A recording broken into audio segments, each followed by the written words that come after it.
that world inside your head will get bigger and brighter and more detailed and complex. You will build cities and countries and continents. You mentioned that this monologue marked the first time that the night before filming, you and Mike sat together and kind of worked it through. Can you give me a sense of where it started and how it evolved the more you worked it through? So almost always in all of my characters, I perform in what, like, my own voice, right? This kind of lower register, richer thing. And Mike and I both decided that Miss Richards lives a little bit higher up. And it's not a full like question at the end, but it is just a little bit more gentle. She's just a little bit higher pitched. And so we did a lot of vocal things. So it didn't sound like a voice I was putting on. And then we wanted to walk the line between explaining what this movie is about and being condescending. We needed to find the exact right tone so that you are giving something gently to an audience as opposed to hitting them across the face with it. Oh, absolutely nailed it in that respect.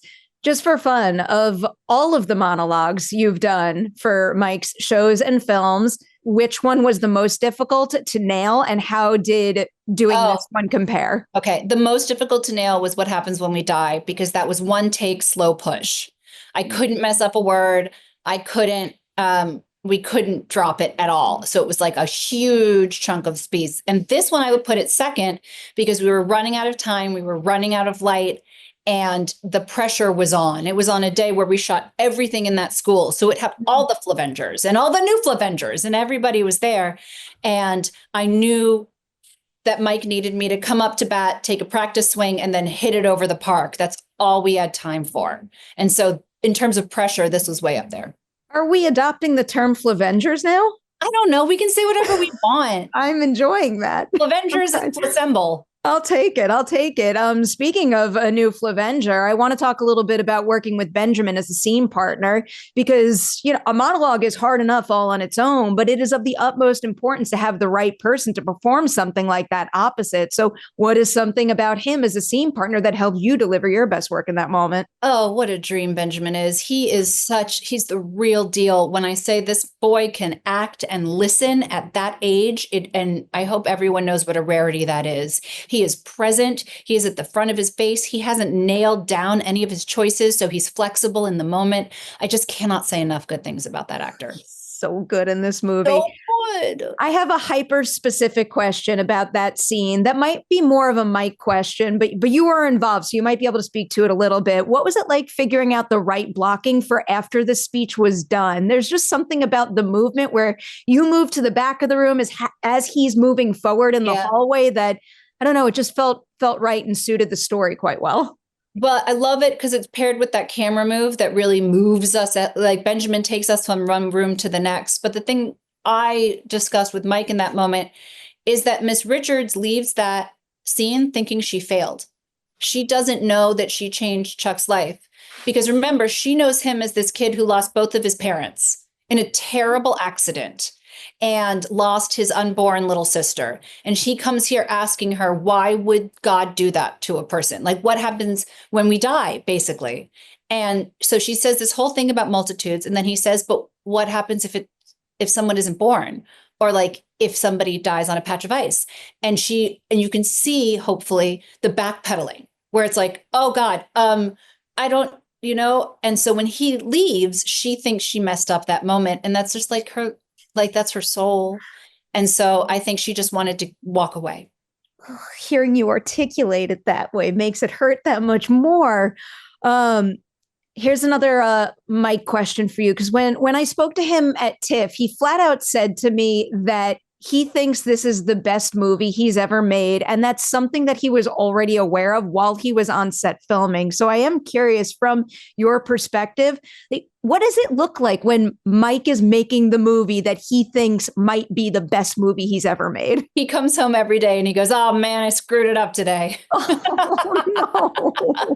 No, but yeah, he gives his all if it's the best or the worst. I wouldn't be able to know the difference. I know that the edit on this one, the minutia and the way he edits that dance scene and the way he put it together. And he talks about there's an edit point in the last act before Mark Hamill's character's heart attack, where there's a light switch and it cuts to another light switch. And he's like, it's the most beautiful edit point I've ever made. It's like the match in Lawrence of Arabia, the strike a match goes to the sunrise, and things like that. When he talks about the edit of it, yeah, that's what I would say. On set, he's always working as hard as he can, but I can kind of tell after the fact. Oh, that level of detail. I just love it. Two personal questions inspired by the story here. First, obviously, I'm a little obsessed with the idea, the universe is large and contains multitudes. But the part that I've really kind of latched onto is when it goes into, but it also contains me. And in this moment, I am wonderful and I have a right to be wonderful. Yes. Can you tell me the last time that you stopped and thought to yourself, you know what? I am wonderful. What happened was my daughter Theodora came home. She had a little vial that one of her friends had given her of fairy dust, and she was so happy to have it. And she would like look at it and down, and she dropped it, and the glitter went everywhere. And for a moment, I was absolutely panicked because I was like, I don't have glitter. She's heartbroken. She thinks she's lost her only chance at magic. And so I kind of like came up with this random idea. I was like, well, if you draw a door on a window, that's a fairy door, and a fairy might come tonight.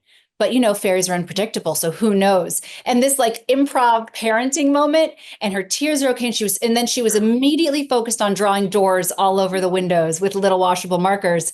And I thought to myself, yeah, I'm wonderful. I'm going to borrow that. The next time my niece drops something, I'm going to tell her that story. Yep. Gave me time to order glitter from Instacart. And it comes the next day. It's that easy, or Instacart that day. The other question I had, so back at TIFF, Mike had given this quote that essentially said he hopes that this movie inspires people to put their briefcase down and just let yourself dance. So whatever that means to you, whatever kind of expression joy dancing represents, painting, being with family, writing, being athletic. So my question for you is, what is your personal version of joy dancing? How do you let your heart out? Oh, I'd like to make movies with my husband and all my friends. No better answer than that. Keep them coming. Keep them coming. I love it. Congratulations yet again.